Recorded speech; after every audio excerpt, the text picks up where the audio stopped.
আমি শ্রীভূমি জেলার ভৈরবনগর উন্নয়ন খণ্ডের অধীনে নয়াটিলা জিপির কিছু তথ্য সাংবাদিক বন্ধুদের মাধ্যমে তুলে ধরতে চেয়েছি।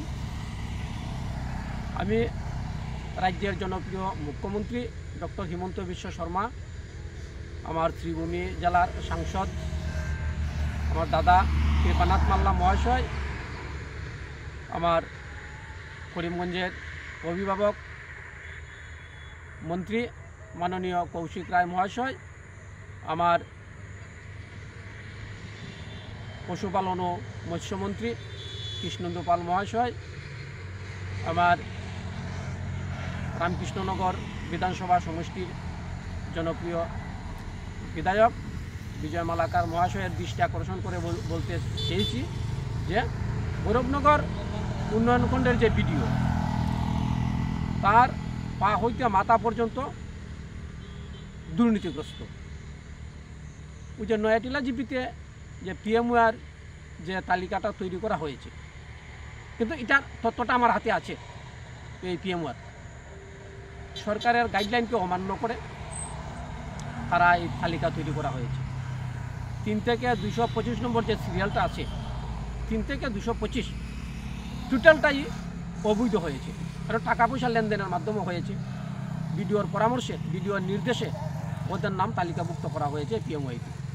কিন্তু প্রত্যেকেরই পাকা ঘর আছে, গাড়ি আছে, কিন্তু সরকারের যে গাইডলাইনটা হচ্ছে যারা পাকা বাড়ি থাকে তারা কিন্তু পিএমওয়াই পাওয়ার যোগ্য নয়। যাদের বাড়িতে 4 চাকার বা 3 চাকার গাড়ি আছে ওরাও কিন্তু পাওয়ার যোগ্য নয়, মানে সরকারের যে গাইডলাইনটা দিয়েছে এই গাইডলাইন অনুসারে। কিন্তু আমাদের ভৈরবনগর উন্নয়ন খণ্ডতে হয়েছে উল্টো, সরকারের টোটালটাই উল্টা হয়েছে।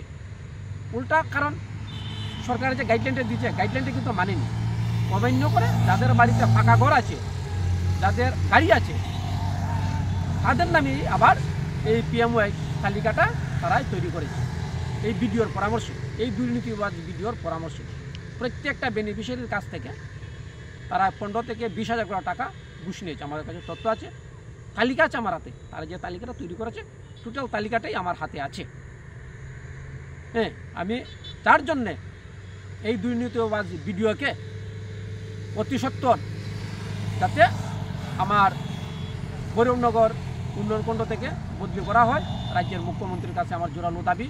আমার বরাকের 2 মন্ত্রী সাংসদ কৃপানাথ মাল্লা, বিধায়ক বিজয় মালাকারের দৃষ্টি আকর্ষণ করে বলছি যাতে এই দুর্নীতিবাজ ভিডিওকে যাতে বদলি করা হয়। এই ভিডিওর কারণে আমার সরকারের, আমার বিজেপি সরকারের মানে বদনাম হচ্ছে। এই ভিডিওর কারণে আমার সরকারেরই বদনাম হচ্ছে।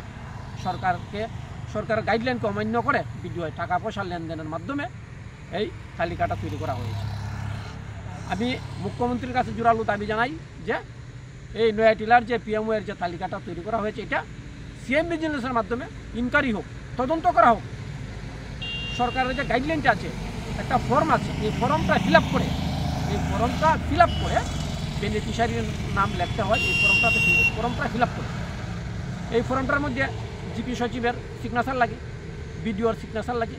হয়তো এই সোশ্যাল মিডিয়াতে নিউজটা যাওয়ার পরে অত সেক্রেটারিকে ডেকে নিয়ে বিডিওই এই ফর্মের মধ্যে সই নিতে পারে, মানে সই নিবে। আমার বিশ্বাস খুব দ্রুত এই ভিডিওটা, এই ভদ্রমহিলা এত দ্রুত, আমার মনে হয় আসামের মধ্যে এত দুর্নীতিবাজ ভিডিও আর কোনো জায়গায় নেই।